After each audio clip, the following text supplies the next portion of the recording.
ಎಲ್ಲರಿಗೂ ನಮಸ್ಕಾರ. ಫೆಬ್ರವರಿ 2026ರಂದು ಸಂಭವಿಸಲಿರುವ ವರ್ಷದ ಮೊದಲ ಸೂರ್ಯಗ್ರಹಣ ದಿನ ಗೋಚರವಾಗುತ್ತದೆ. ಭಾರತದಲ್ಲಿ ಗ್ರಹಣ ಯಾವ ಸಮಯದಲ್ಲಿ ಪ್ರಾರಂಭವಾಗುತ್ತದೆ, ಗ್ರಹಣ ಯಾವ ಪ್ರದೇಶದಲ್ಲಿ ಗೋಚರವಾಗುತ್ತದೆ, ಸೂತಕ ಅವಧಿಯ ಸಮಯ ಏನು, ಗ್ರಹಣದ ನಂತರ ಯಾವ ಕಾರ್ಯಗಳನ್ನು ಕೈಗೊಳ್ಳಬೇಕು, ಯಾವ ವಸ್ತುವನ್ನು ದಾನ ಮಾಡಬೇಕು, ಈ ಎಲ್ಲ ಮಾಹಿತಿಯನ್ನು ಇವತ್ತಿನ ಈ ವಿಡಿಯೋದಲ್ಲಿ ಹೇಳ್ತಾ ಇದ್ದೀನಿ. ಅದಕ್ಕಿಂತ ಮೊದಲು ಯಾರೆಲ್ಲ ನನ್ನ ಚಾನಲ್ಗೆ ಸಬ್ಸ್ಕ್ರೈಬ್ ಮಾಡ್ಕೊಂಡಿಲ್ಲ ಪ್ಲೀಸ್ ಸಬ್ಸ್ಕ್ರೈಬ್ ಮಾಡ್ಕೊಳ್ಳಿ, ಹಾಗೆ ಬೆಲ್ ಐಕಾನ್ನ ಪ್ರೆಸ್ ಮಾಡಿ.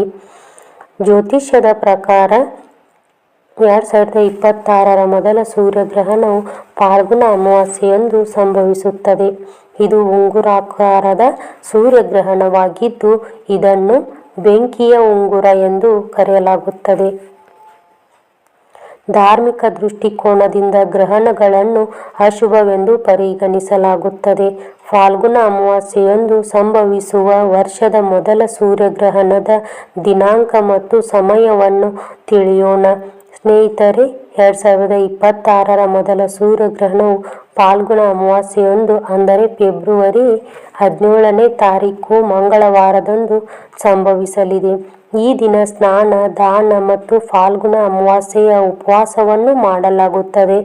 ಭಾರತೀಯ ಕಾಲಮಾನದ ಪ್ರಕಾರ ಫೆಬ್ರವರಿ 17ರ ಮಂಗಳವಾರ ಮಧ್ಯಾಹ್ನ 3:26ದಿಂದ ಸಂಜೆ 7:57ವರೆಗೂ ಗ್ರಹಣ ಇರುತ್ತದೆ.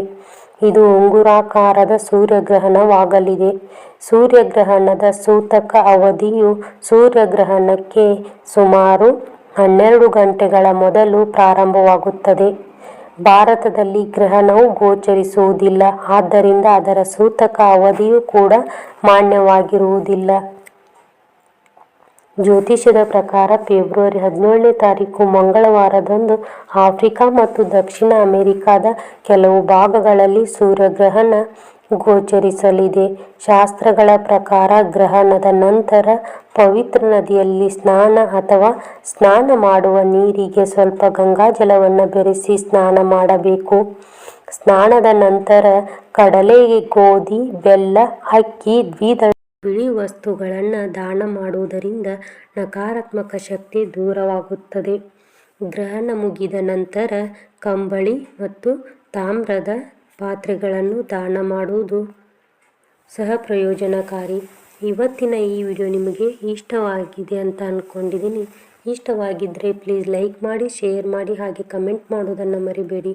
ಮತ್ತೆ ಮುಂದಿನ ವಿಡಿಯೋದಲ್ಲಿ ಸಿಗ್ತೀನಿ. ಸರ್ವೇ ಜನ ಸುಖಿನೋ ಭವಂತು.